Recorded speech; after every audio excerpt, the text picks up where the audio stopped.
Adam, it is incredible to see you, and feel so grateful that I get to talk to you again because I don't talk to you all day, every day on messaging apps. So I just want to say what a pleasure it is to be here with you once again. There was some eye rolling there.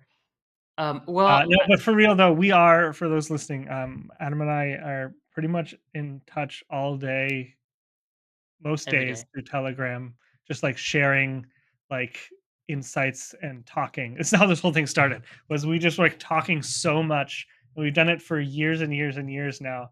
That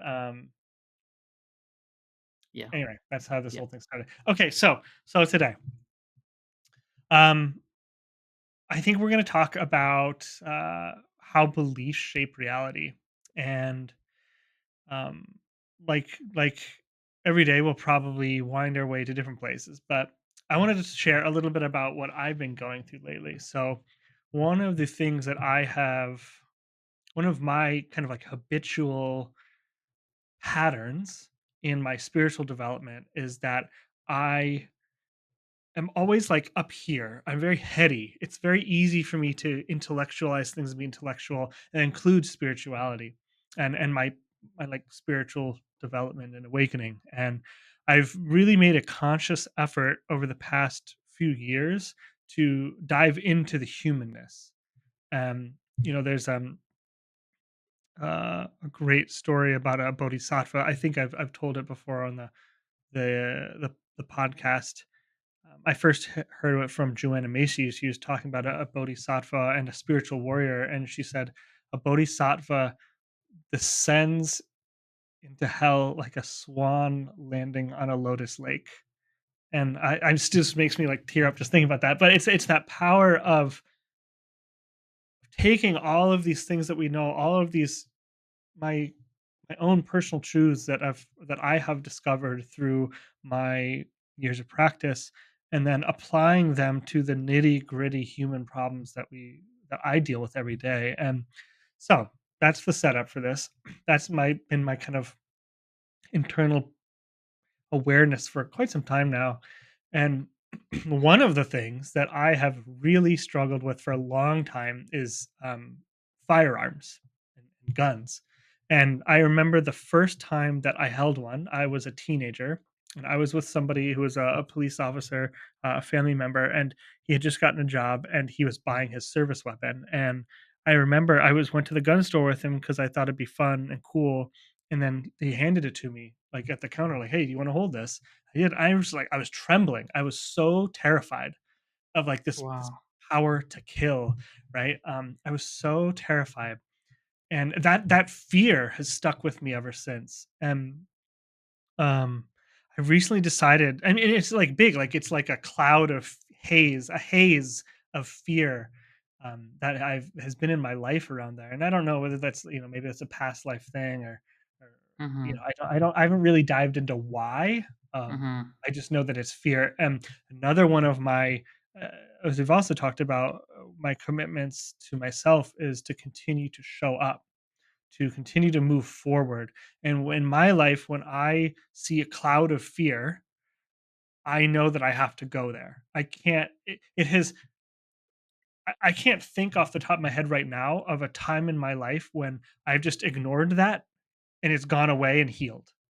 I can't, I can't name one of those times for myself. So I decided recently that I was going to learn more about firearms and guns and really dive into that, the humanness. That's a very human thing, right? It's, mhm, on a spiritual level, I have had, these profound awarenesses and knowings that are even with me now that I'm complete and whole and nothing has ever been wrong, and God is all there is and enlightenment is all there is.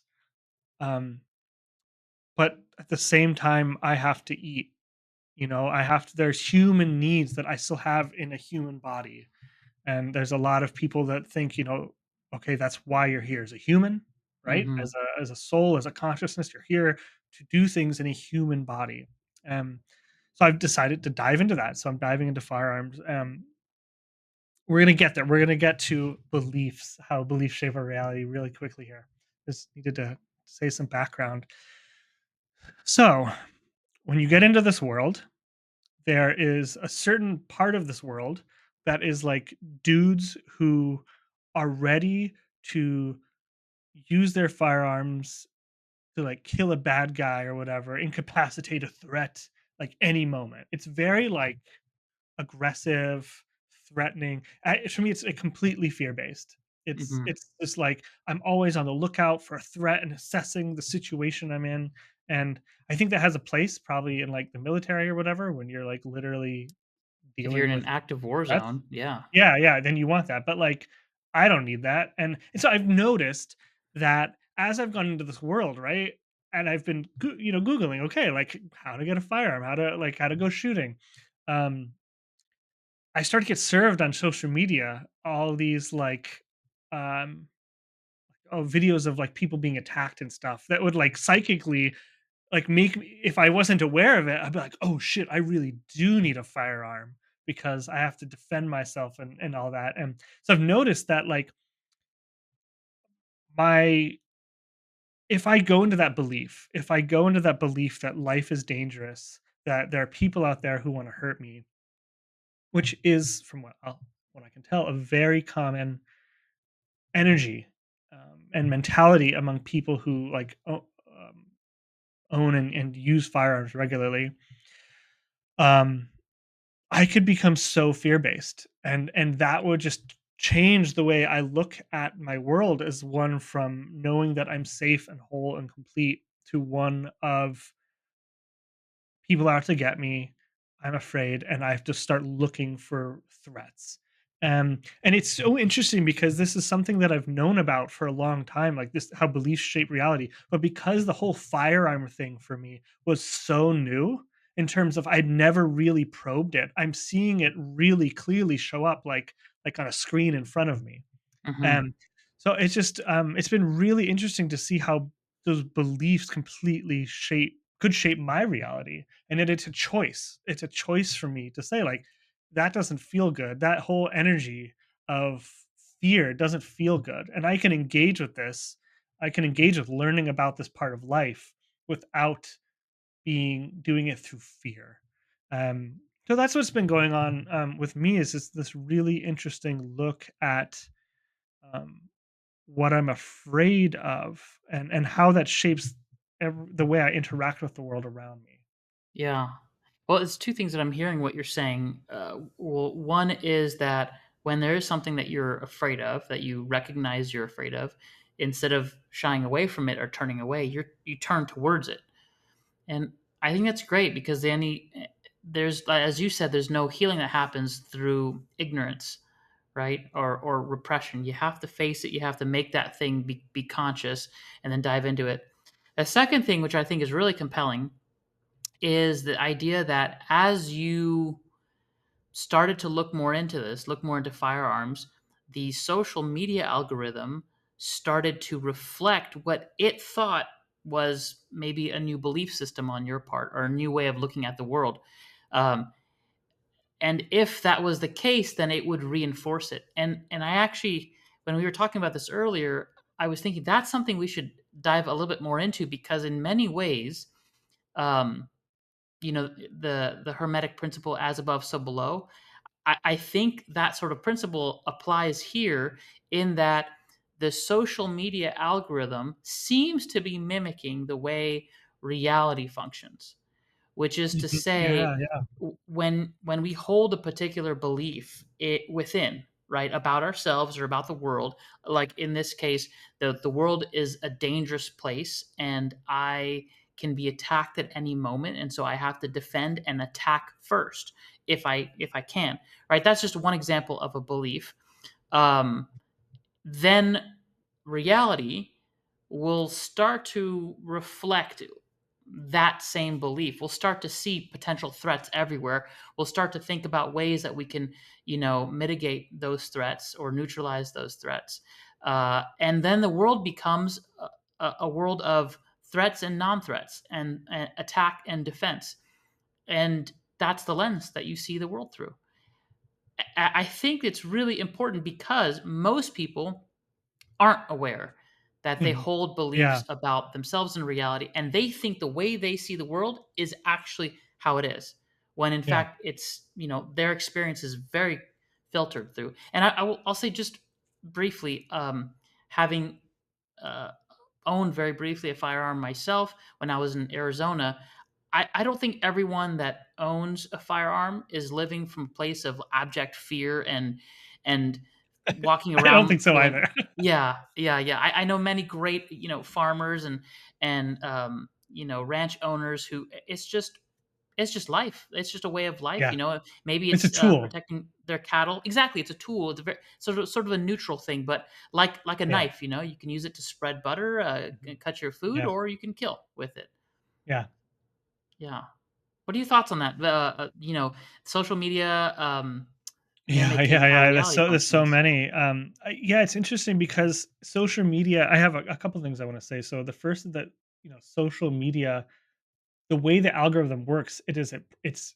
I'm going to say preying because I do think it's preying not in a like bad way, but it's its job is to like tap into Prey. PRE, thank you. Yeah, yeah, yeah. PREY, preying like a predator, on our subconscious, right? Like Mm, social media wants to the people who designed it, it's a like a dopamine addicting like algorithm, right? So it knows, like for example, if you watch a video for 5 seconds, it's going to show you more of those videos. If you skip a video immediately, it won't show you more video. Like they know it happens so quickly because like even on those videos, like, okay, something shows up, I might even not be interested in the topic really, but I'm curious because like, oh, that's interesting. If I want for 5 seconds, it's going to show me more of them because it knows that I was curious about it enough to not just skip past it. So it really is an interesting look at our subconscious and what we believe about the world. Because if we're yeah, it's just showing you what your subconscious wants, right? Like your habitual, because for so many of us, it can be a habit of like just on social media browsing, and um, it's just tapping into some sort of subconscious desires that we have to see. So the second thing I was going to say is about this notion of reality and objective reality, and there have been people like for example, like my wife, if she's on social media and she's looking at a topic and she's getting certain things like fed to her about a certain topic, and then I go and look up that same topic where I haven't seen that topic before. Like I haven't um like let's say maybe she's looking on like TikTok and I just don't use TikTok. yeah. So, but then I go to TikTok and then I Google it or search it, Google it.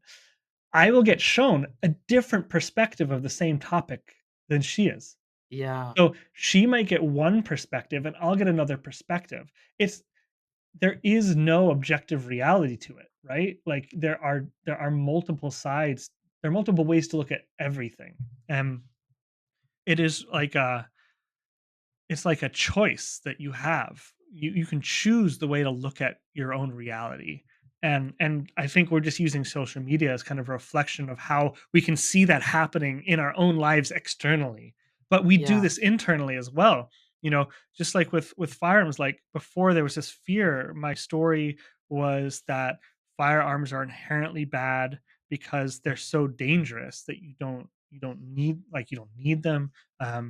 They're like the only reason to have a firearm is to kill something, Mhm. and that's bad. Like I don't want that in my life. And now it's like, I mean, yeah, it's a tool. It's literally a tool. Yeah, of course, there's a risk to it, just like there's a risk to everything else in life. I mean, you just have to treat it with respect and be responsible with it. Yeah. But it's neutral. If you can do that, it's neutral, unless you choose to make it not neutral, but it's a choice. Yeah. It's not an inherent truth to this thing. And I think we could take that with you could look at anything in life and you could find that same yeah, you could find that same kind of perspective, that there's multiple perspectives. I'm trying to think. Do you have anything off the top of your head that like what about okay, we're talking about like very real world stuff, but what about like a spiritual topic? Yeah. What about do you have any like spiritual topics that come I to mean, mind? I can't think of anything off the top of my head, but There's I no do spiritual feel like topics left. where I'm all spiritualed out. Uh, one thing in the few minutes that we have left in this postcard, I did want to share was, let's say you do become aware that there is a limiting belief. What do you do with it? And I'd like to share sort of my general approach to that, which maybe leads to a deeper conversation around going within and meditation. But so basically, what I do is, the key for me is when there's some discomfort of any kind, when I generally feel at peace most of the time. But when that peace is disturbed, when I feel uncomfortable, when I feel anxious, depressed, sad, regretful, resentful, angry, any of those sort of negative emotions, it's usually a clue for me that there's some underlying belief that I haven't brought to conscious awareness. So then I recognize it. I try, if I can, to remove myself from the situation that's triggering the feeling. I close my eyes and I go within, and you can call this meditation or not, but really I just go within, and there's a surface level chatter that I try to go beneath, and then I start to realize, okay, I'm afraid of something, right? So, for example, I this episode, just for everyone listening, we tried to record once, and by my mistake, I Once? completely deleted. Oh, twice This is the actually. third time. This is the third time that we're doing this episode, and I deleted the files without realizing what I was doing. Sort of a moment of mindlessness. The hours afterward, I felt a lot of guilt. One, because my friend Steven went through all of Wasted this, so much of my time and my life wasted so that I much of will his never get time. back. We had great conversations, but anyway, nothing was saved, and so I felt a lot of guilt. Now that's the clue for me. Okay, like, okay, I feel guilt. Why? What underlying belief has it that when this happened, my emotional response was guilt?